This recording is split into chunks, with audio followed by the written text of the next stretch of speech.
네, 앞 시간에 이어서 배열 살펴보겠습니다. 이 전 시간에 배열에 대한 간단한 소개를 드렸는데 다시 한번 정의를 해드리면 배열 같은 경우에는 순서가 있는 목록을 나타낼 때 쓰는 데이터 유형이라고 보시면 돼요. 그래서 배열은 순서가 있는 데이터의 목록이다 이렇게 봐주시면 될 것 같고요.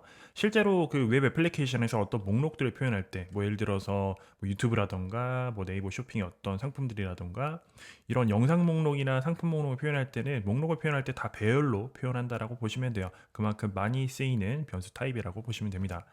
자, 그리고 앞 시간에 말씀드린 것처럼 이렇게 빈 배열을 선언해서 값을 추가를 해봤는데 이 부분에 대해서도 제가 다시 정의 하나 해드릴게요. 여기서 1, 2, 3, 뭐 A, 그다음에 B라고 해서 빈 배열이 아니라 배열을 선언할 때 값을 넣어서 선언하는 방법도 있습니다. 보시는 것처럼 첫 번째 요소에는 A가 들어갔고요. 두 번째 요소에는 B가 들어갔습니다. 문자열로 선언된 것들을 볼 수가 있고요. 말씀드렸지만 첫 번째 요소가 인덱스가 0이고 그 다음에 두 번째 요소는 인덱스가 1이라고 말씀드렸어요. 저희는 첫 번째, 두 번째라고 하지만 실질적으로 인덱스는 0부터 시작한다라고 하는 부분에 대해서 알아두시면 좋을 것 같고요. 그리고 또 배열의 길이를 알 수 있는 방법이 있어요. 지금 배열의 길이라고 보통 표현할 때는 이 목록 안에 들어가 있는 아이템의 개수가 무엇인지라고 말할 때 배열의 길이를 말합니다. 자, 지금 보시면 이게 두 개가 들어갔기 때문에 이 배열의 길이는 2라고 얘기를 해요. 무슨 말이냐면 array.length는 이렇게 지금 두 개 아이템이 들어가 있다는 것을 알 수가 있죠. 네, 이런 식으로 배열의 길이까지도 잠깐 살펴봤습니다. 자, 이제 제가 뭐 할 거냐면 다시 한번 설명하겠습니다. 바로 이용해서 배열을 선언하게 되면 이게 좋은 게 한 번 선언한 변수를 다시 한번 선언할 수 있어서 제가 계속 이렇게 새로 고침했던 부분들 그 부분이 필요 없어져서 좀 좋을 겁니다. 아무튼 일단 저는 수업 진행을 위해서 발을 쓰지만 여태까지 말씀드렸던 것처럼 렛을 최대한 활용해 주시라 뭐 그걸 기억해 주시면 좋을 것 같고요. 제 이렇게 해서 빈 배열을 선언했을 때 이번에는 배열의 값을 추가하는 거를 작성해 보도록 할게요. 앞 시간에는 이 배열의 첫 번째 이 요소 그러니까 0번째 인덱스에 10을 직접 넣었었는데 이런 식으로 작성하는 것이 아니라 array.push를 이용해서 값을 집어 넣어 주시면 됩니다. 똑같은 값을 이렇게 집어 넣었어요.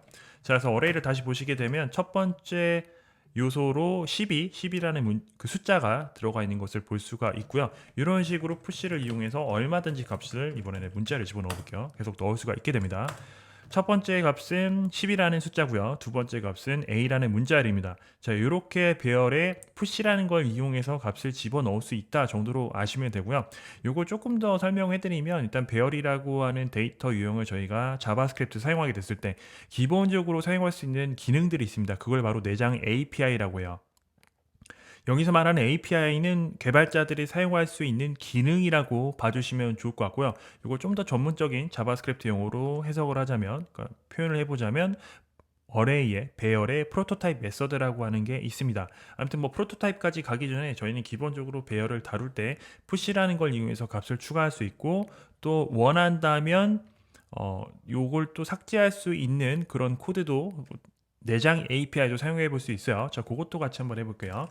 자, 이번에는 보시는 것처럼 뒤쪽에 있는 값을 삭제해 보도록 하겠습니다. 여기서 array.pop이라고 하게 되면 끝에 있는 값이 튀어나오면서 이제 A가 튀어나왔죠. 그리고 이제 이 배열에서 끝에가 사라졌기 때문에 10만 남아 있을 겁니다. 그래서 array를 가시게 되면 이렇게 팝을 이용해서 끝에 있는 값을 삭제하는 이런 식의 코드 어떤 기능들도 제공되고 있으니까 참고하시면 되고요.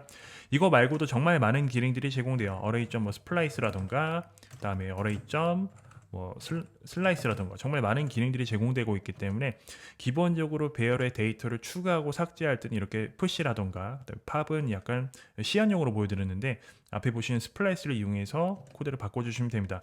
자, 스플라이스를 이용해서 마지막 삭제까지 하고 이번 시간 마무리하도록 할게요. 자, 지금 보시게 되면 현재 어레이에 10이라는 숫자가 하나만 들어가 있죠. 자, 이걸 스플라이스로 지워보도록 할게요. array.splice를 이용해서요. 스플라이스 이용해서 첫 번째 그러니까 이게 0번째 인덱스입니다. 자, 0번 인덱스에서 하나 지우겠다라고 하면 이런 식으로 10이 날아가게 돼요.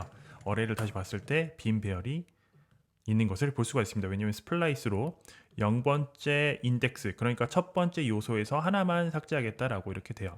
또 이런 식으로 삭제할 수도 있고 이걸 나중에 이용해서 변경도 해볼 수 있게 됩니다. 배열의 내용을 조작할 때는 이런 식으로 내장 API라고 하는 array push, array splice 이런 내장 API들을 이용해서 삭제해 주시는 게 가장 안전하다라고 보시면 되고요. 실질적으로 웹 애플리케이션을 만들 때도 저런 방식을 이용해서 많이 만들고 있다라고 봐주시면 될 것 같아요. 네, 그럼 거기까지 배열의 값을 조작하는 API 기능들에 대해서 살펴봤습니다.